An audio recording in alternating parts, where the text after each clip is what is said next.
Mga kapatid sa pananampalatayang Islam, ilang araw matapos ang Ramadan ay pinakamainam na ang mga Muslim ay magpapayuhan tungo sa pagpapatuloy sa kabutihan na hindi lamang tayo naging mabuti o masigasig sa ating mga gawaing pagsamba sa buwan ng Ramadan, bagos tayo ay magsisikap dito inshallah sa nalalabing mga panahon ng ating mga buhay na tayo ay nagsisikap sa pagkakamit ng kaluguran ni Allah subhanahu wa ta'ala, na dahil dito tayo ay kanyang kahabagan at tatanggapin sa kanyang paraiso, insyaallah.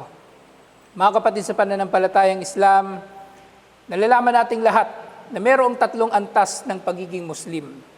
Ang una ay ang pagiging pangkaraniwang Muslim na kung saan ay mapapabilang ang sino mang maitaglay nito sa relihiyong Islam. Dahil lamang sa pagtataglay ng imanul wajib, na dahil dito, siya dito sa dunya ay kinikilala bilang Muslim at ibibigay sa kanyang karapatan bilang Muslim. At sa kabilang buhay, siya ay meron ding pagkakataon na makapasok sa paraiso, insyaallah.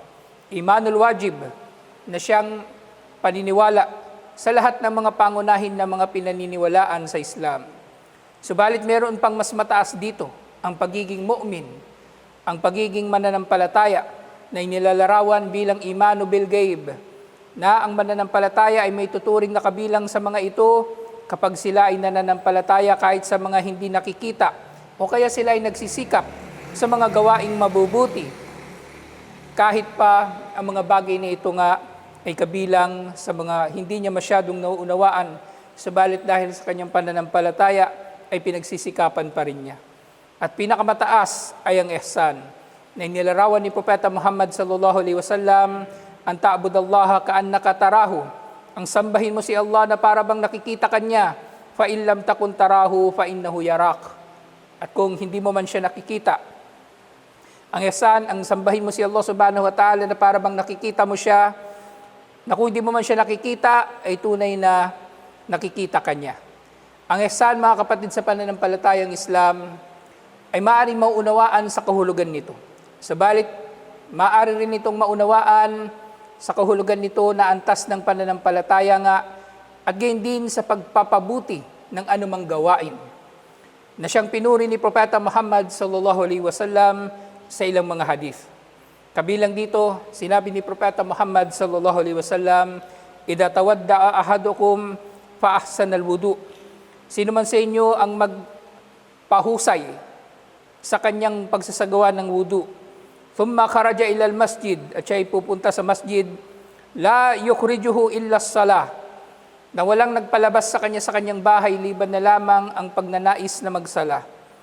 Lam yakhut khatwatan illa rufi'at lahu biha daraja, wala siyang anumang hakbang liban na lamang na sa pamagitan ng bawat hakbang na ito ay tataas ang kanyang antas, wa hutta anhu biha khati'a, at sa bawat hakbang na ito ay buburahin ang kanyang mga kasalanan, insyaallah. Lahat ng ito ay magiging gantimpala ng kanyang ihsan, ng kanyang mabuting pagtupad sa kanyang wudu at sa kanyang pagtungo sa masjid, insyaallah. Gayun din, naiulat ang tungkol dito sa araw naman ng Jumu'ah. Sinabi ni Propeta Muhammad sallallahu alaihi wasallam, "Man igtasala yawmal jum'ati fa ahsana guslahu." Sino man ang maligo para sa araw ng Jumu'ah at pinainam niya ang kanyang paliligo, watatahhara fa ahsana duhurahu, at siya nga ay nagpadalisay sa kanyang sarili, wala bisa min ahsani thiyabihi, at nagsuot ng pinakamainam niyang damit, wa massa ma kataba Allahu lahu min tibi ahlihi, at gayon din siya nga ay gumamit ng pinakamainam na pabango, thumma atal jum'ah walam yalgu walam yufarriq bayna ithnain gufira lahu ma bayna wa bainal jum'atil ukhra. At sa pagpunta niya sa masjid ay pupunta siya roon na malumanay at panatag, at hindi niya pinaghihiwalay ang dalawang taong nakaupo para makasingit siya rito. Ang kanyang mahusay na pagtupad dito ay may gantimpala, nakapatawaran sa kanyang mga kasalanan sa pagitan ng Jumu'ah na ito at sa susunod pa na Jumu'ah. Lahat ng ito ay gantimpala para sa kanyang ihsan o magbuting pagkakatupad sa kanyang paghahanda para sa Jumu'ah. Nang ihsan, mga kapatid sa pananampalatayang Islam, o pagiging mabuti o mahusay sa paggawa natin ng mga gawaing pagsamba, ay higit pa nating mauunawaan kung titingnan natin ang mga pagkakataon na kinamuhian naman ni Propeta Muhammad sallallahu alaihi wasallam ang mga gawain na hindi tinupad ng maayos ng mga tao. Halimbawa rito ay kanyang sinabi, aswaun nasi sarikatan alladhi yasriku min salatihi. Ang pinakamasahol na magnanakaw ay yaong nagnanakaw sa sarili niyang sala. Nagtanong ang sahaba, Ya Rasulullah, wa kayfa yasriku min salatihi? O sugo ni Allah, paanong nagagawa ng tao na pagnakawan ng kanyang sariling sala? Kala, la yutimmu ruku'aha wala sujudaha.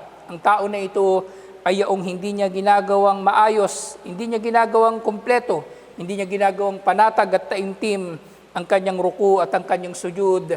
At syempre, maaring mga hulugan din ito ng lahat ng bahagi ng kanyang sala, insyaallah. Na marapat nating pag-iinamin ito dahil kung hindi, tayo nga ay mapapabilang o matutulad sa mga taong ito na inihalin tulad ni Propeta Muhammad sallallahu alaihi wasallam sa mga magnanakaw.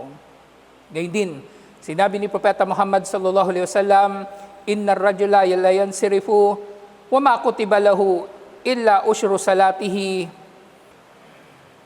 tusiha thamanuha wa subuha wa sudusuha wa khumusuha wa rubuha wa thuluthuha nisfuha waliyadu billah. Na meron daw tao na maaring wala nang maitatala sa kanya na gantimpala sa kanyang sala, liban na lang sa 1/10 o 10% ng gantimpala nito.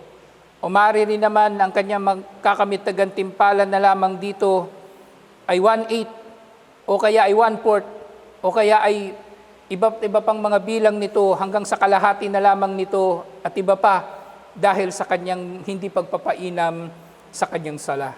Mga kapatid sa pananampalatayang Islam, si Propeta Muhammad sallallahu alaihi wasallam mismo ang tumawag sa hindi nagpainam ng kanyang sala na tulad ng magnanakaw at tiniyak niya na ang taong hindi nagpapainam sa kanyang sala ay wala nga ring gantimpala o maaring wala talagang gantimpala. Kaya nga naiulat sa iba pa mga hadith na ipinaulit niya ang sala nang siyang nakita niya na hindi maayos ang sala. Sinabihan niya ito, irji fasalli fa innaka lam tusalli. Bumalik ka at ulitin mo ang iyong sala dahil tunay na ikaw ay hindi nakapagsala. Kahit ginawa pa niyang lahat ng mga gawain dito dahil hindi niya ito ginawa ng mahusay, ay pinaulit ito ni Propeta Muhammad sallallahu alaihi wasallam. Mga kapatid sa pananampalatayang Islam, ang mga pag-uutos na ito na gawin nating mabuti ang pagtupad sa mga gawaing pagsamba ay nababanggit din sa iba pang mga gawaing pagsamba at maaari nating mauunawaan na ito ay applicable sa lahat at sa bawat isa sa mga mabubuti nating gawain. Kaya sikapin natin na maging mabuti ang ating pagtupad sa ating mabubuting gawain. Sa ating pagbibigay ng sadaka, sa ating pagdadawa, sa ating pagpayo, sa ating pagbibigay ng tulong sa ating kapwa, at sa lahat ng bagay na tayo ay mayroong ugnayan sa ating kapwa-tao, tayo ay marapat na maging mabuti sa pakikipag-ugnayan natin, inshallah, sa kanila. At gayon din, lalong-lalo na sa pakikipag-ugnayan natin sa ating Panginoon, sa ating mga gawaing pagsamba, inshallah. Mga kapatid sa pananampalatayang Islam, ang pagsisikap natin na makagawa ng mga gawaing pagsamba ng may ihsan, ay lalo nating mauunawaan nga, kung mauunawaan din natin ang taliwas sa mga bagay nito. Kung paanong lalo nating nauunawaan ng iman sa pamagitan ng pag-aaral kung ano ang shirk at kufur, katulad na kung paano nating higit na nauunawaan ang ihsan, ay marapat lamang na makilala natin ang mga taliwas dito. Kabilang sa mga tumataliwas sa ihsan, unang-una ay ang hindi mabuting pagtupad sa mga gawaing pagsamba, katulad ng nababanggit sa naunang mga halimbawa, ng tao ay hindi maayos sa kanyang sala, ng tao ay hindi maayos sa kanyang wudu o sa kanyang gusol, na maaaring ang mga ito ay mawawalang saysay at mawawalang saysay din ang anumang mga bagay na kinukondisyonan ng mga gawain na ito. Kaya nga, sa lahat ng mga gawain, mga kapatid sa pananampalatayang Islam, marapat na pinag-aaralan natin kung paano natin mainam at mahusay na magagawa ang mga ito. Dahil ang relihiyon na ito ay relihiyon na natatangi, ito ay relihiyon nakakaiba sa iba pang mga relihiyon dahil ito ay relihiyon na nagbibigay diin sa kaalaman. Kaalaman na mula kay Propeta Muhammad sallallahu alaihi wasallam kung paano natin isasabuhay ang relihiyon na ito. Kaya huwag na mamaliitin nino man ang pag-aaral, kahit saan man ang pag-aaral na ito o mula sa sino man ang pag-aaral na ito. Ang pag-aaral ay pag-aaral. Ang pinahalagahan natin dito ay ang ating relihiyon at hindi ano pa mang mga personal natin na mga pagpapahalaga. Mga kapatid sa pananampalatayang Islam, sinabi ni Allah subhanahu wa ta'ala bilang halimbawa nito, Ya ayyuhalladhina amanu anfiqu min tayyibati ma kasabtum wa mimma akhrajna lakum minal ard. O mga nanampalataya, magtustos kayo at magbigay ng sadaka mula sa mabubuti na nakamit ninyo mula sa inyong mga trabaho o mga negosyo at mula sa mabubuti na pinatubo namin para sa inyo mula sa lupa. Wala tayammamul khabitha minhu tunfikuna walastum biakhidihi illa an tugmidu fihi wa'lamu anna Allah ganiyun hamid. Huwag ninyong haluan ng masama ang inyong mga ibinibigay na sadaka o pangtustos na kung ito man ay ibibigay sa inyo ay tunay na kayo ay pipikit dahil hindi ninyo matanggap na tatanggapin ninyo masamang bagay na ito. Gumawa kayo ng mabuti. Tunay na si Allah ay walang pangangailangan at kapuri-puri. Na dito ay binigay ni Allah subhanahu wa ta'ala ang mabuting halimbawa. Ang tao ay hindi tatanggap ng masamang bagay o pangit na bagay na ibibigay sa kanya o namang bagay na magdudulot sa kanya ng pinsala.